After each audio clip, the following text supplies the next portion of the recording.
The last time I seen Mr. Williams was in January of 2007, the day I was arrested.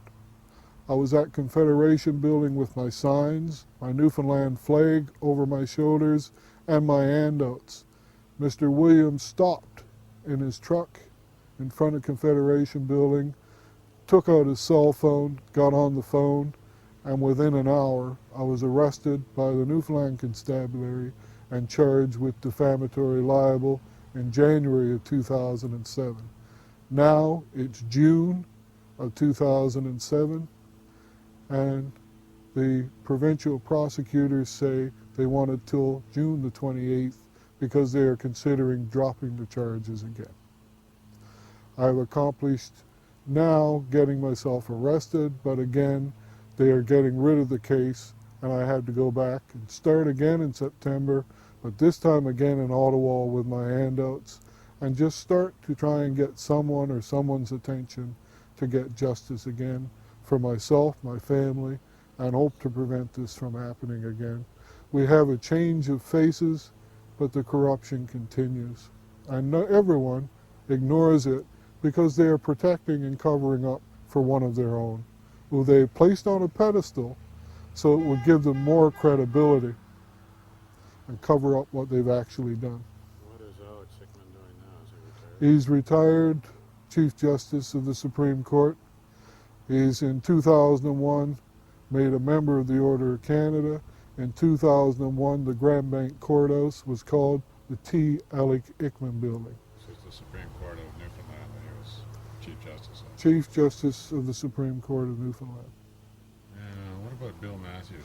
Bill Matthews, when we were children, Bill Matthews and his friends, Jim Tesser, Rick Tesser, the mayor's sons, Red Fizzard, Frank Red Fizzard, another teacher in Grand Bank, Albert Andrigan, who's now a finance worker, and Herrick Butler, who's now a real estate man. They all, from 1967 until 71, drove around Grand Bank in an old green Chrysler. They hung out together at Tesser's cabin. They terrorized Grand Bank for a period of 4 or 5 years. These were young university students and teachers and business people who continued to not only pick up and abuse my sister, but many other young children in Grand Bank as well, and bring them to Tesser's cabin.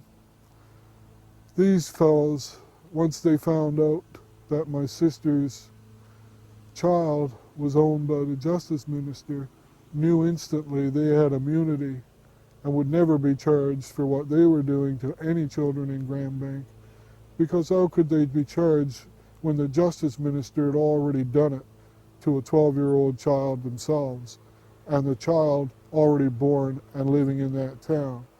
So they continued to gang rape my sister and others at Tesser's cabin outside Grand Bank for a period of 4 or 5 years, in which time my sister was pregnant numerous times. She'd had 3 miscarriages and 2 other children from 1967 until 1971.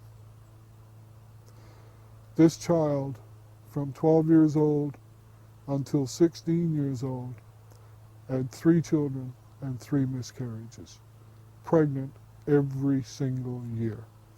A teacher in grade 9, his name was Duncan Ford. Duncan Ford is from Bonavista. Duncan was my teacher as well, one of the best teachers I'd ever had. He was into sports, and he liked cars and things, and we had things in common, and he was a good person. Duncan said to my sister in grade 9, because she was pregnant again, he said, "Suzanne, hasn't anyone ever told you about birth control?" She got mad, got up and left class, and went home and told our mother what her teacher said to her, Duncan Ford. And Mr. Ford was staying at a Captain Follett's house in Grand Bank. When he went home after school to his boarding house, our mother went to the boarding house, knocked the door, and asked to see our teacher, Duncan Ford. Duncan came to the door. Because he'd asked my sister if she was ever told about birth control, my mother said, "Did you say that to Suzanne?" And he said, "Yes, ma'am." She hauled off with a fist and punched that teacher right square in the mouth and turned and walked away. Nothing was ever done about it, and Duncan just let it go and said no more about it himself and ignored Suzanne, and she had the child and came back to school, and that was that.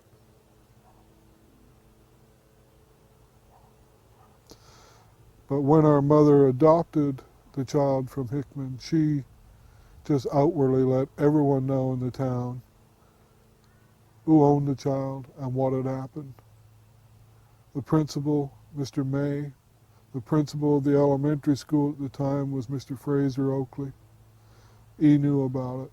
When we got to the high school, Mr. May, after Suzanne got pregnant with Aaron, the second child, from Matthews and his bunch of hooligans at the cabin, Mr. May didn't want a child in grade 9 pregnant. She'd had problems previously with being toxic with the child from Hickman.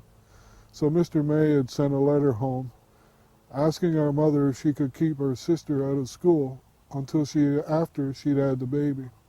Our mother promptly went to Mr. May's office at the high school and told him if he wanted to be teaching or have a job the following week and didn't want Alec Hickman on his case, that he would shut his mouth and let Suzanne go to school as long as she wanted to.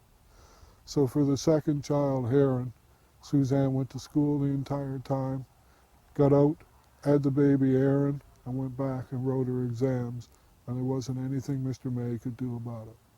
A year later at that school, myself and Junior Emberley were in a Christmas play. Junior is from a very large family as well, and so was I. During the play, Junior and I did an improv session and put pillows inside and pretended to be pregnant. When I started to talk about what was going on at my family, Mr. May promptly got on the stage at the John Burke High School and marched Junior and I directly to the office. I was no longer to be in any school plays, and I was no longer permitted to be on the high school newspaper staff. I basically lost my privileges except for sports. I was allowed to go in the gymnasium. Cover up even from my high school teachers and from the high school in every way possible. I was a writer on the newspaper staff. I performed in all the plays and anything from the glee club that I could be. I wanted to be a part of the town. I wanted to have friends. I wanted to be somebody in the town as normal as anyone else. I didn't want anyone to know what was happening, even though they all knew. I just wanted to be as normal as I could. The system wouldn't allow that, and all they wanted was to cover up, and it's still the same to this very day. All I want to do is be able to exist and know that tomorrow I have a place to sleep and my son has a place to come home to. I know I'm never going to amount to anything. I know I'm never going to accumulate anything. I just like to be able to live and be left alone. These people won't allow me that.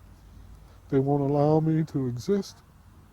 And now they've forced me to keep doing this, and I'll do it till my last breath.